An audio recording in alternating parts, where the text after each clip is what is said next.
Hello all, Old Geek here, and just so you know, I'm recording this almost immediately after recording my browse through Dragon 9 to enable me to do a more direct comparison, because these magazines came out around the same time.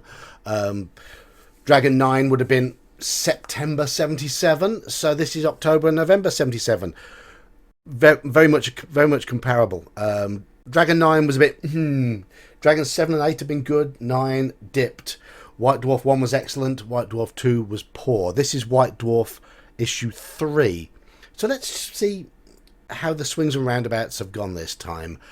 This is a reprint, second reprint, August 1979, but as we clarified when we looked at issue 1, the only difference was in some of the adverts.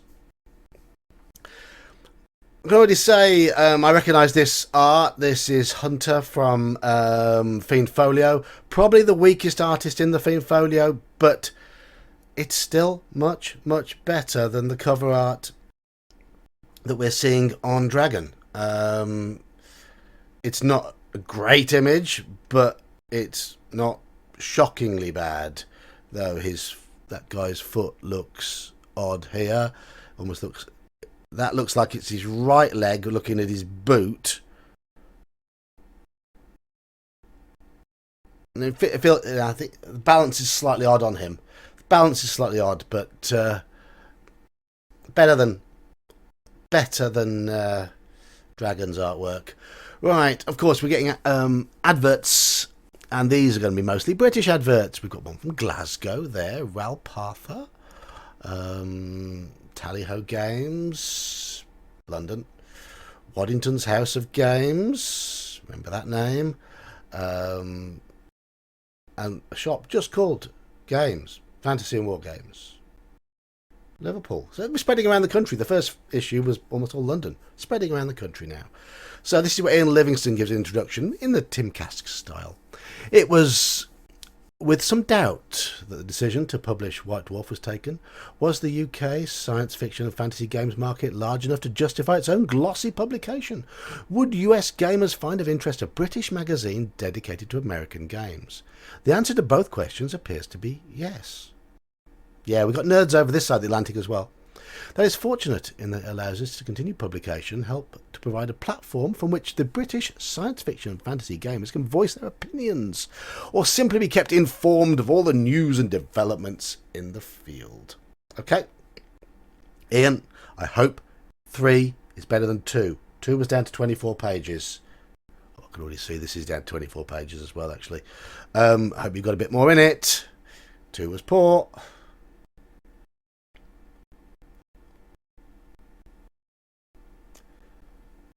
Solo dungeon mapping. It seems to me that D&D is an ideal game for solo adventures. And indeed, so is EPT. Empire the Petal Throne, I know that now. I recall enlisting as a deckhand, level 1, on an exciting expedition to Samris Isle, which worked well as a solo adventure, apart from the fact that we kept getting lost at sea. Should have kept a map. Oh, that's what he's talking about now. So are these... well, this is random mapping.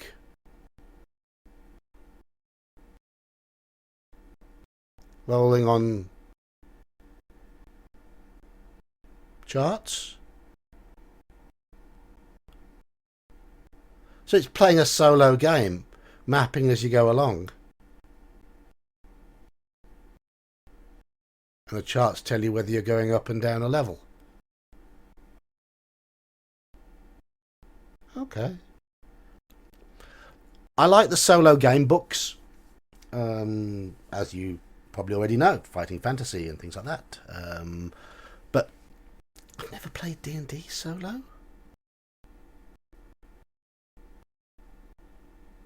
I had some of the modules that were sort of choose your own adventure-y, but generating a dungeon as you go along, might give it a try sometime. Doesn't really appeal all that much. So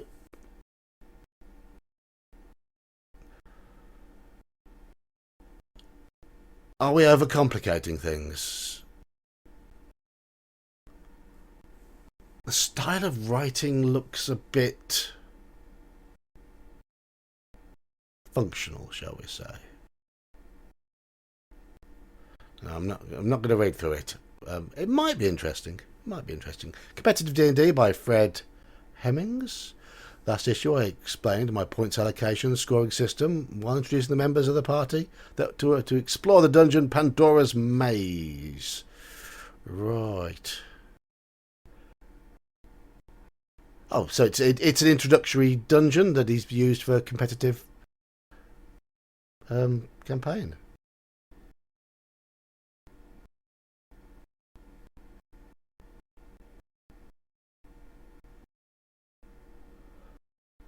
Clues.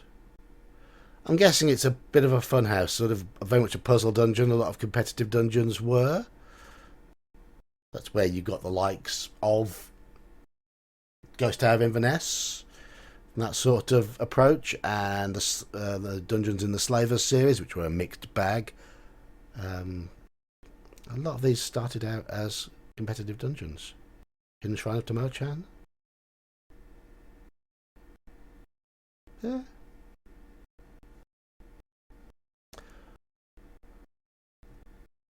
We go from... What's this? From room 6 to room 51. Where's the map?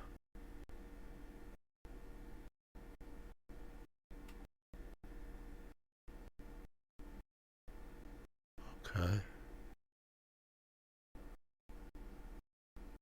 I'd have to read it to find out why he's gone from room 6 to room 51. But if this is ideas for adventures, or ideas for things to go into dungeons, I'm all for it. I'm all for it, as long as it's perfectly playable. The person sitting in the chair here is Black John, the 15th level evil high priest with 45 hits. He is 16 strong, with an IQ of 18 and a wisdom of 13. Does he have to avoid using D&D terms when writing this, to avoid the litigation sort of thing? 16 strong. He has 16 strength. What's wrong with saying an intelligence of 18 and a wisdom of 13? All of the attributes are 11.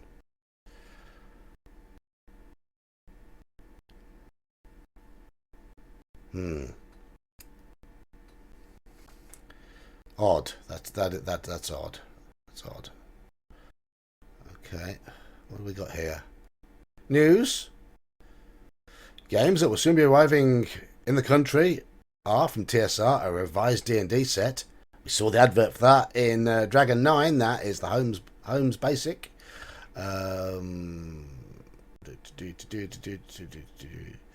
Advanced D&D rulebook and a book of 350 monsters will be released at a later date. That's referring to the Player's Handbook and the Monster Manual. Mention of Traveller. I've never played it. It's sci-fi. Warlocks and Warriors is an introductory level fantasy game aimed at the family games market, where players have to escort a princess to her father's castle. How lovely. Have you ever played any MMORPGs? The escorting quests are horrible. I used to play Lord of the Rings online, and everyone you were escorting would always walk really slowly. Monstermark system. Go away. Sorry, Don Turnbull, you wrote some great adventures, but Monstermark, seen in the first two issues of White Dwarf, absolute waste of space.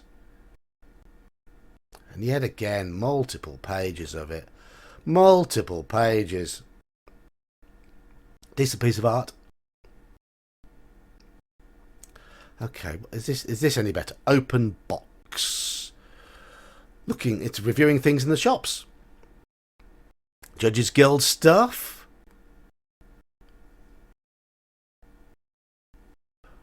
Okay, so you've got things like ready reference sheets,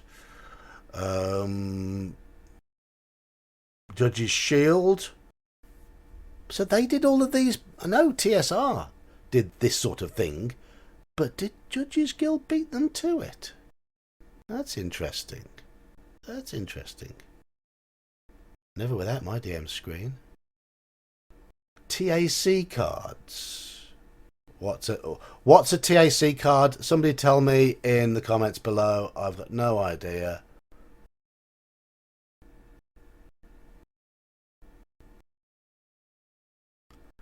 Do. Tegel Manor. £3.50. A huge haunted house. Yeah, it was huge. On a bleak windswept coast. Tegel Manor. City-state of the Invincible Overlords. £6.50.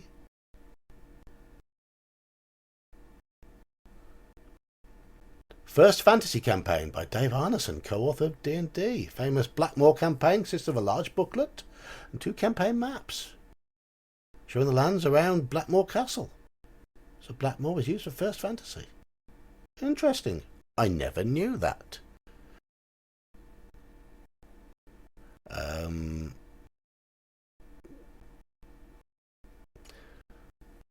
Fantasy Games Unlimited Citadel. They similar to the Citadel miniatures. Oh, that's what Games Workshop produced.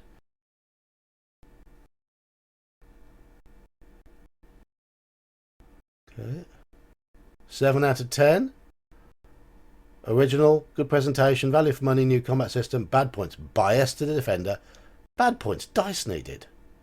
Figures needed, combat arithmetic. So it's a bit complicated. It didn't give you any bonus bits and bobs. It's bias to the defender. But it was £2.35. So these dice needed and figures needed are £2.35. You can't expect all that stuff. You can provide some bits and pieces yourself. Fourth Dimension, £3.95. What is it? Warriors, Rangers, Guardians, and Time Lords. Oh, nothing to do with Doctor Who.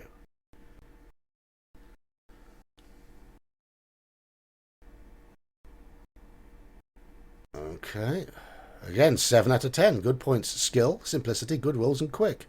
Bad points, colouring of the board, box graphics, identification of pieces, and title. Apart from identification of pieces, again, those bad points are just an excuse to say something bad about it by the looks of things. 7 out of 10, still a good score. Battle of the Five Armies, TSR Wargame. 5 out of 10. Good points, accurate, even game, atmosphere and presentation. Bad points, clarity of rules, combat system, slow movement, inflexible. See, those are proper criticisms. Colouring of board. Title.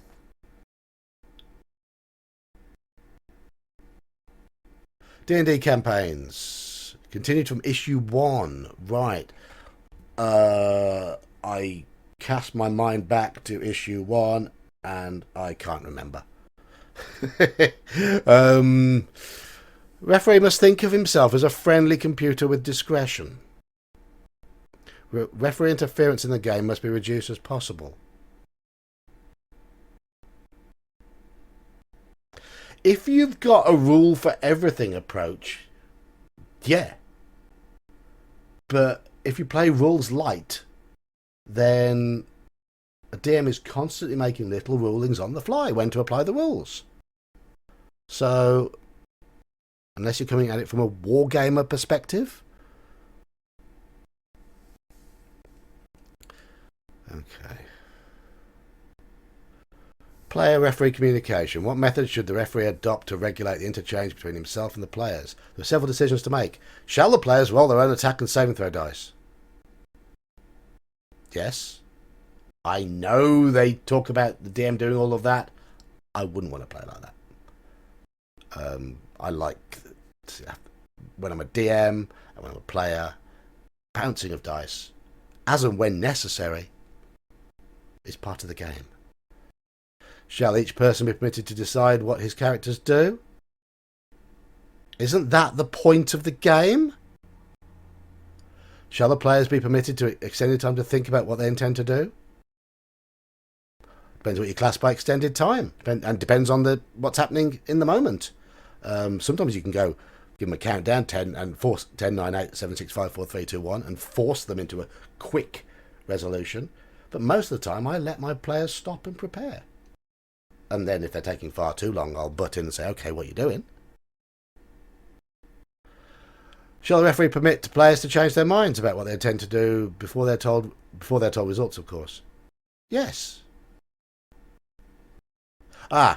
Lewis Pulsifer says answer to all these. Yes. Okay. Fine. Yeah. Yes. Exactly. I agree with you, Lewis. Yes, with all of these.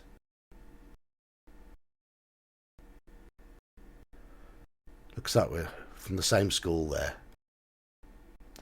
I'll go back and read this one because this looks like it could be interesting. Colouring Conan's thews.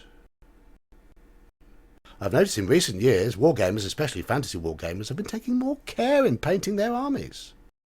Seems to me that this is because of the increasing artistry and detailing on the figures. Oh, I've heard that in current Warhammer tournaments, you can't go in without painted armies. It's the law now, and there's limits on. Well, you have to use at least a certain number of colours when you're painting them as well. It's all a bit snooty, if you ask me. I've got about 400 or 500 miniatures up in my attic that are half painted. I'm terrible. But obviously, with the advancement in brush technology and different types of paints, it has become easier. And I wear a head magnifier now when I do paint because I can't see. I used to. 5 years ago, I was painting like that. No problem. Could see them fine. Now I can't paint like that because I need new glasses. I have to wear a head magnifier. Even have a chance of even seeing them with these glasses. So it's my excuse. It's my excuse for being rubbish. Talks about the paints. Oil paints? I wouldn't use oils. It says they're slow drying. I had some enamels when I was about 12. No. Acrylics. Good brush, yes. D&D campaign. Oh, this is a continuation of the previous article.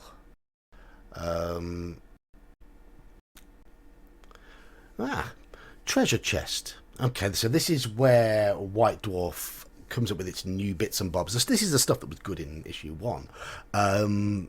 New ideas and things. And we've got the assassin. The assassin class introduced in Blackmore. Didn't know that. I really should get up to date with my OD&D history, shouldn't I? Okay. The assassin class introduced in Blackmore is suitable for a large campaign, but it requires amplification for use as a player character in smaller adventures. These notes are designed to add the necessary information. Okay, fine. Wonder how close this is to the eventual AD&D assassin. Notice that the experience points are about the same. Yeah, pretty much the same. Those prime requisites as well are very similar to an AD&D assassin's prime requisites. So the assassin is always neutral, human and male. Okay, that's changed. May only wear leather armour. He may not knowingly use magical weaponry. Why not?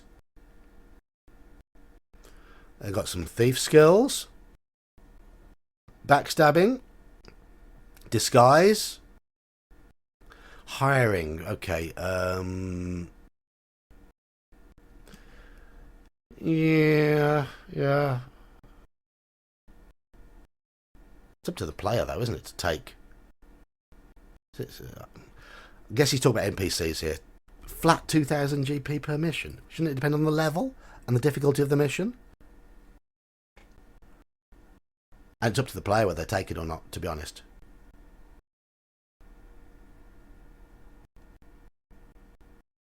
They're not about freedom, are they here? Yeah. But remain loyal to their patron. No, I'd make loyalty rolls. The assassin will attempt to slay him. Look, let the players decide. Let the dice decide. Don't over Don't be too mothering to the players. Don't be too restrictive.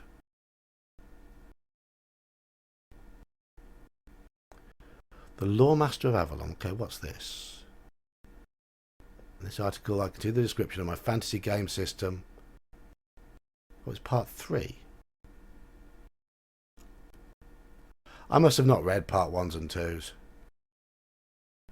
Let's talk about his game. Okay, fair enough. New magic rooms.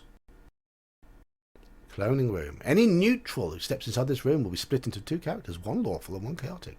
They will immediately start fighting to the death by whatever means at hand. The survivor will go up 1 level and the dead character will vanish. The player has no control over the fight. That's evil. That's evil. But I like it. Because other members of the party can help. Clumsy room. Once inside this room, a character's efficiency, spelt incorrectly, as related to dexterity, will decrease by 75%. Clumsy purse. That's meh. The cloning room looks interesting. Convention in London. Letters page. Dear White Dwarf. This letter is directed at the authors of the Monstermark system and competitive D&D article. Don Turnbull, Monstermark, your system is excellent. The concept is much needed. However, if one is not a student of mathematics, the mechanics are impossible. That means it's not excellent. Mathematical probabilities are similar to the hidden mysteries of some cults, i.e. known only to a few. Your system should contain a concise set of charts on how to work it, along with simple key of terms. Otherwise, I like it. So basically, you like the idea, but not the complexity. Best wishes. Ha! Ha! Ha! Ha! Ha! That's a recognisable name. Mr. Jackays. Now, Miss Jackays. But yeah, I agree. Firmly agree. Good idea. Terrible, terrible in its execution. The review of Lankmar in White Dwarf 2 is a bit misleading. When played by groups of people not accustomed to constant attacking, as the only way to play war games, Lankmar can be an exceedingly long and boring game.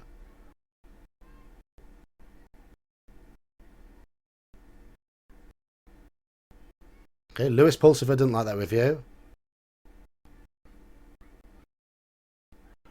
May I offer my congratulations on an excellent magazine. I was, however, surprised to see in the August-September issue that letters from readers gave very little mention of Don Turnbull's excellent article, The Monstermark System. Have they picked out the only 2 people who've got something positive to say about Monstermark and put their letters in the page? Because it wasn't good. The idea of classifying monsters, fine. The actual... No, just far too complicated. The execution, that's what I was looking for. The execution, shocking. May I make an open plea to any figure manufacturer who might be reading? I'm an ardent D&D fan. Despite the excellent and varied figures now being produced, nobody makes actual dungeon characters with backpacks, sacks, ropes, poles, lanterns, torches, and all the other paraphernalia.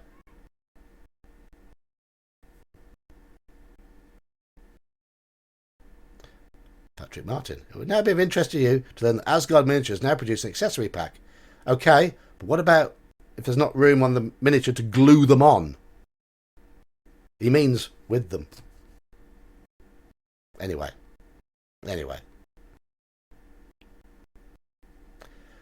D&D campaigns in Liverpool. If you park your car in Liverpool, make sure you've got all your tyres when you get back. Your wheels. Did I say that? Ha. Games Workshop. This is the advert, and this has probably been updated.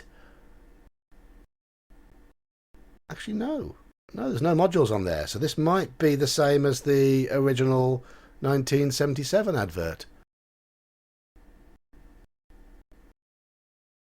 Okay. And there's the back cover art. Lovely. Don't dislike that at all. Very nice. That's Fangorn. Going to like Fanghorn's art. Okay.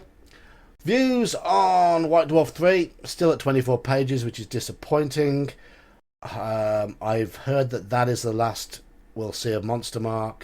I think the letters page, I think they must have dug out the only 2 letters to say anything positive about it, because Monstermark was a bit of an abomination. Nice to see the beginnings of an adventure in there, and some discussion of the assassin class. Bit of a mixed bag, but I'm going to say that White Dwarf 3 is better than Dragon 9. There's more in this for me than there was in Dragon 9, which had too much fiction and too many adverts. So what the Lions have done that, and White Dwarf has just popped up only slightly ahead of Dragon 9. So I'm going to move on to White Dwarf 4 and Dragon 10 next week, maybe 2 weeks. We'll have a look then. See if they keep zigzagging. Anyway, I've been the Old Geek. Hope you enjoyed the video. I shall see you soon.